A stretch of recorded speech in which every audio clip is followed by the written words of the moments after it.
With a different hat. Today, I am talking about something different. If you have followed my channel before, my other channel, which is drjudic.com, DRJUDIC, you know that I talk about a few different things. I usually talk about mental health, but I've been talking about some other stuff lately. And usually around election season, my friends and I are out in the community helping people be election ready. And one of the things we do as part of helping people be election ready is that we help people navigate the vote by mail process. But unfortunately, this year we're not doing that. We're not out in the community. I know I don't want to be out there. So um, one of the things that I wanted to do, since we can't be out there, is make something available to help people who need a little bit of help understanding the process, especially since right now a lot more people are going to be using the vote by mail process. But yeah, so today I want to just go through the process. So bear with me. This is my first. I'm going to be doing different videos for each of the steps. But today is the registration or the ballot request is what we're talking about today. So I will, I'm long-winded. In case you don't follow my other channel, please go follow my other channel, DRJUDIC, Dr. Judy C. There's a link in there too. I'll put a link in the description. Um, but yeah, so let's get started.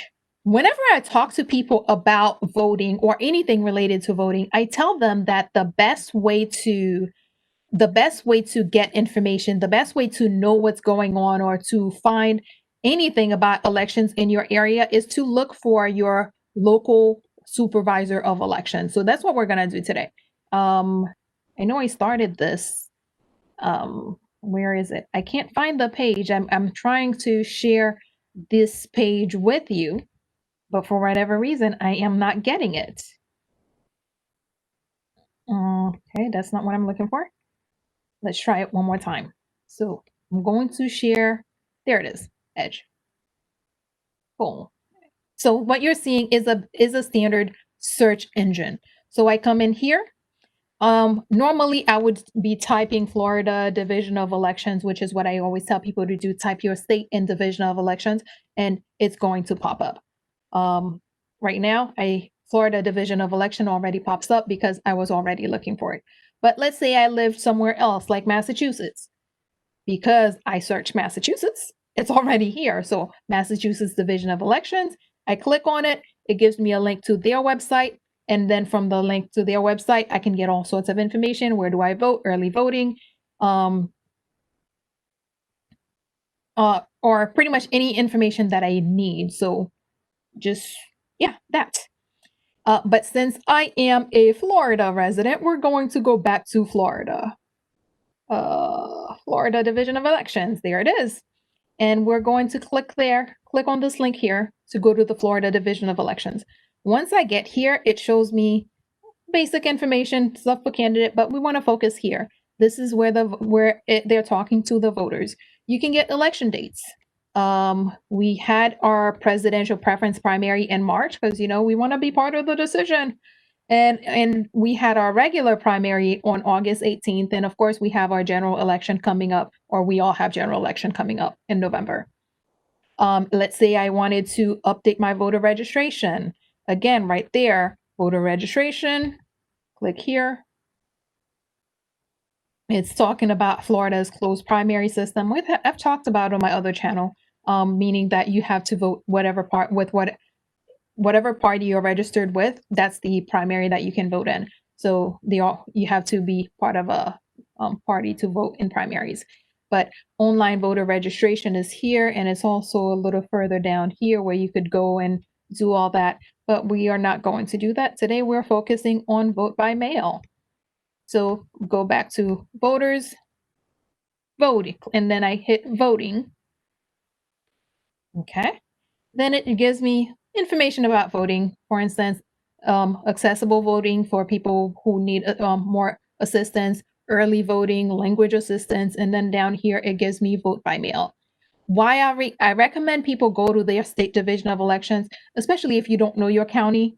because I know when I lived in Massachusetts, I never really knew what county I was in until I was by the courthouse, and it's like, oh, okay, so I'm in this county. So yeah, if your area is not focused on counties and you don't know your county, the best thing to do is go to your state division of elections, and it will give you that information.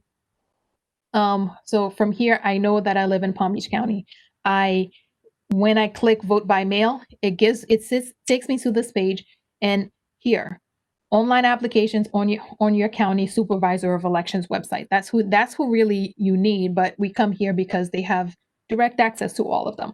So if I click here for the supervisor of elections, it gives me a list of all 67 counties and a link to their supervisors of elections. So when I click here, I get all this information that our supervisor of election is Wendy Sartori Link, and this is the main office address where you mail stuff to them, phone numbers, and this, that, and the other. And of course, you have their website, which is pbcelections.org. And from their website, it gives you all sorts of cool information, poll worker, education, and all that stuff. And if you scroll down a little bit, it talks about registering to vote again, knowing your status if you don't already know. If you want to check your voter status, it gives you the vote by mail option as well as early voting. And of course, they have this pretty cool little countdown of when the election's coming up. Yeah, when the election's coming up. So but because this required some personal information, I decided to look. I went through this process before we started, so that I could have everything ready. So right now we're just gonna go back and we're gonna talk. We're gonna look at the of screenshots of what I was working on. Okay, let me stop sharing this one right quick. Stop sharing. Yeah. So before, let me just make sure I saved it because I made some changes. I want to make sure that you get the saved version of it because yeah, that's important.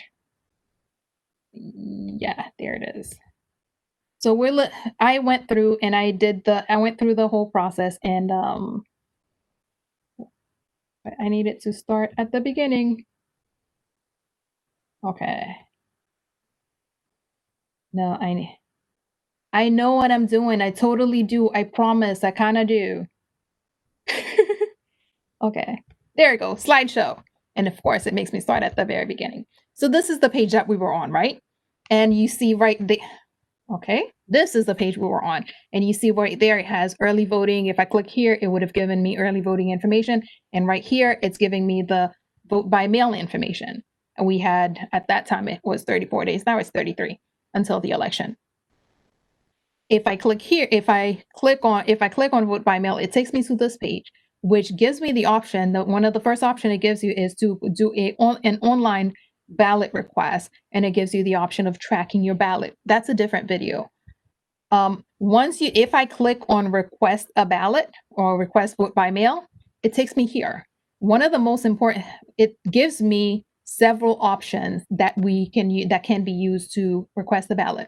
First being the ballot request that's online, which if you clicked on it, it would take you to that next.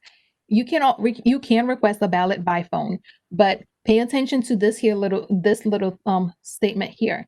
When sending a ballot to an address other than the address on file, the request must be made in writing. You have to actually have a physical written, you have to fill something out and have a signature on it in order to be able to have your ballot sent to any place other than your registered home, because they will use that to match with your current signature on file to make sure that it's you that's requesting your ballot. You can fax that. Once you get that information, you can fax it to them, you can mail it to them, or however you want to get it to them, but they have to have that signature if you want it somewhere other than your residential address. If you want to go in, you can go into any supervisor of elections office. I stopped by Palm Beach County supervisor of elections. Unfortunately, it wasn't on a bright sunny day. It was a cloudy day, but this is Palm Beach County supervisor of elections. That's our main office. This is like when you pull up, to the main office. This is what it looks like. State of Florida seal, Palm Beach County seal. Hey, we're here. And if you want to go to any of these offices, you can. These are of course, you don't necessarily need the addresses from here, but when you look on their website, you will see the addresses for all the locations, the main branch, the North County. Why do I keep doing that? South County, as well as their West branch. If you are in a different county, same information will be available on your county supervisor of elections website. You walk in, very easy. I asked the lady for the ballot request. She hands me a ballot request. Grab it. All I have to, if I want to, I can stay right there, fill it out, put in all the required information. We're going to go over that in a bit. And once I do that, I give it to her. They have a machine, and you kind of caught a glimpse of the machine right there, that stamps it. That there's a date stamp that tells you, oh, okay, this is when the ballot was or when the request was received, and that's going to go into the file as well with your request to show that, yeah, this is what when you. And then she takes it back. She brings the ballot back to her desk once she gets the date stamped.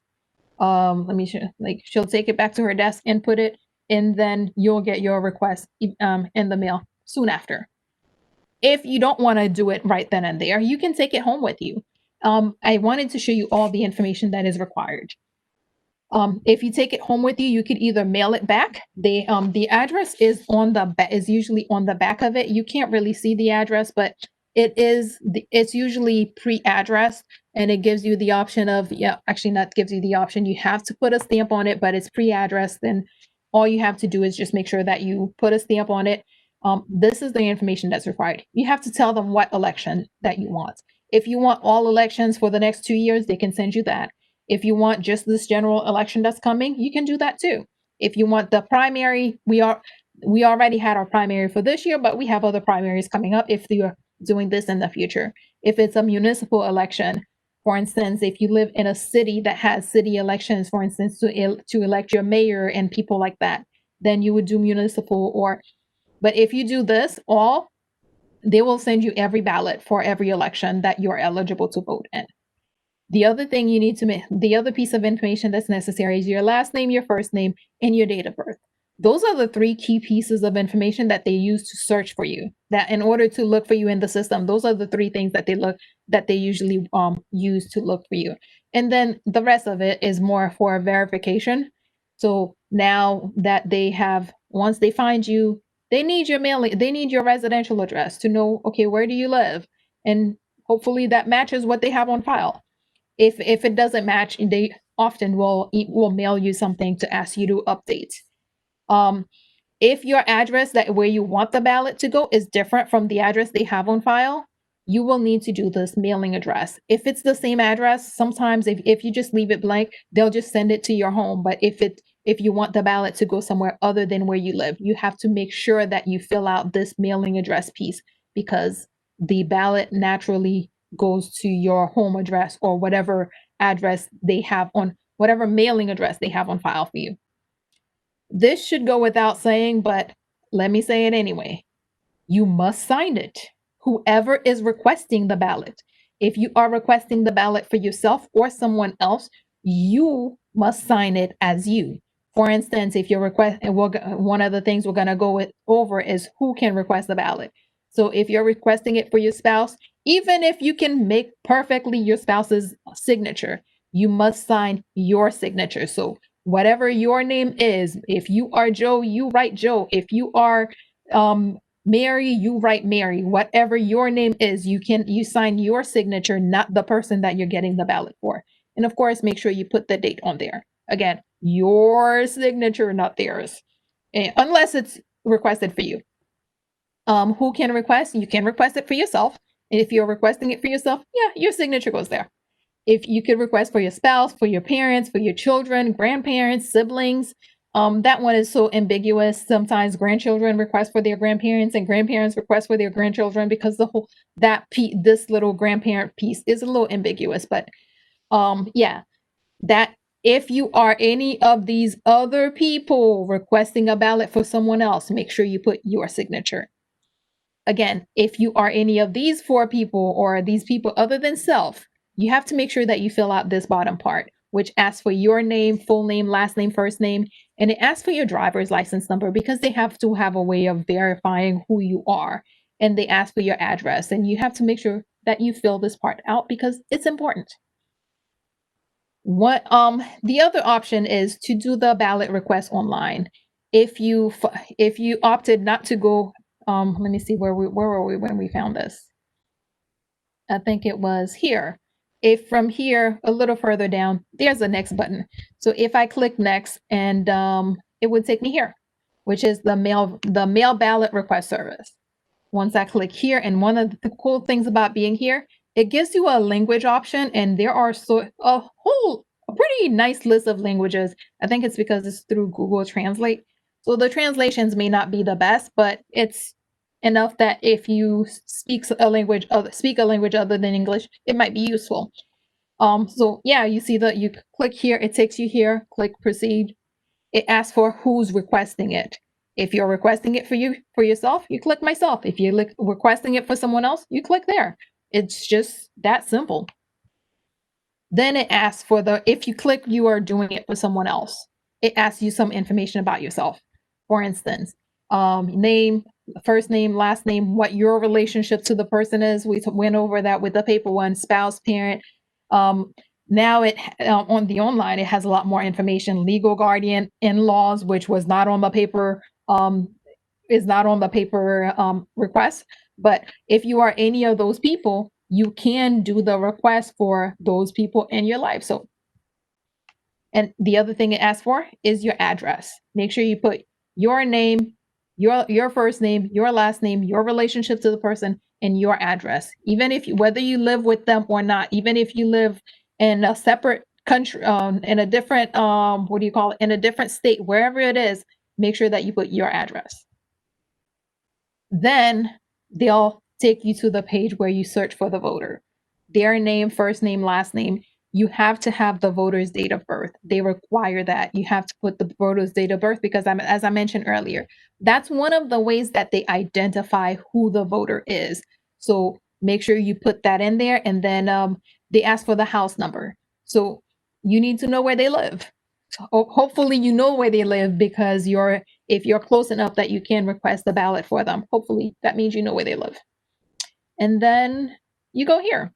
If you miss something, if there's any type of an error, it will ask you'll see an error message. For instance, when I searched for myself, it told me that that my information could not be viewed online, and I had to contact the supervisor of elections to get the information. So but and when I did this, I actually forgot to change it to a regular person name, so it gave me that error message. So if you miss anything, if anything is off, it will give you an error message until you fix it. It will not move forward. But when it moves forward, okay, when it moves forward, if it finds the voter, it gives you this. Um, So now voter name, you'll see the voter name here. You'll see the voter's date of birth right here. This will be their 9-digit voter registration number, and it will show you their party affiliation, whether the person is a registered Democrat, a registered Republican, or has no party affiliation. It will give you that information right there. It will just be one, whichever the person is. The other thing for the online registration, it requires you to put in the person's email address but that's only for the online registration. You have to put in the email because I guess they have to have a way of getting back to you or following up and things like that. So that's what that will look like. Just put in an email address, make sure you verify the email address, and yeah. And then it takes you to this place where you get to select which election you want. You have two different options. You can request for online, you can request all elections for the next 2 cycles. And it says right there, elections through the next 2 general election cycles. So that means that it would be this election and then whatever the next general election cycle is, you'll get both of them. Or you can just request the next election that's coming up. Or there's usually a list of, if there's more than one election coming up, it will give you a list of those. But right now, these are the two that options that were available. So you can either pick all elections or the one that you want. If you pick just the November election, it will show you right here. This is the date of the election. This is the deadline for requesting the ballot. The deadline for requesting a ballot for the November election is no October 24th by 5 p.m., meaning that your request must be in their office by 5 p.m. in order for it to count. And of course, it will show you, it gives you the option of where do you want the ballot to go. It gives you your address. You'll see right here, it will show you the address they have on file for you. It will tell you, do you want it to send to go there, or do you want to send it to a different address? And if you depend, and you can pick either one. If or the other option is if you did the all elections, it will, instead of the election date, it will give you this message that tells you that you're getting it for the next 2 election cycles. If you did pick that you want a new address, a box will open that allows you to fill in whatever the new address is. But it's actually not going to send it to you. It's going to make you print it at the end. So if you did do this, at the end, it would actually tell you you have to print this request and fax it in or mail it in or something, because in order to go to a different address, they need your signature. So here, once you've picked what elections you want, it gives you the option of reviewing your elections. Okay, this is, I picked November. So this is November, it's due by this date. This is my existing information as a voter, my name, date of birth, voter ID, whatever my party affiliation is. And it tells me this is the address that I selected. Whatever address you put in that you want to have whatever address you want your ballot to be mailed to, it will, that's going to be there. Okay, why is it not moving?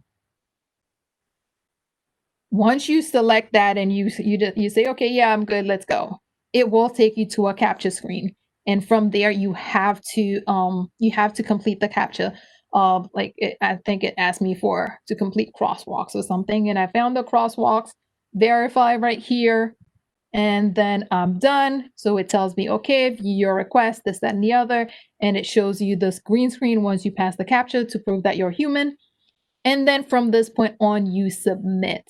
Unfortunately, I did not submit because it was not, I could not do my own request online. So I had to, with someone else's permission, I was able to use her information. I had a family member who allowed me to use her information in order to go through this process.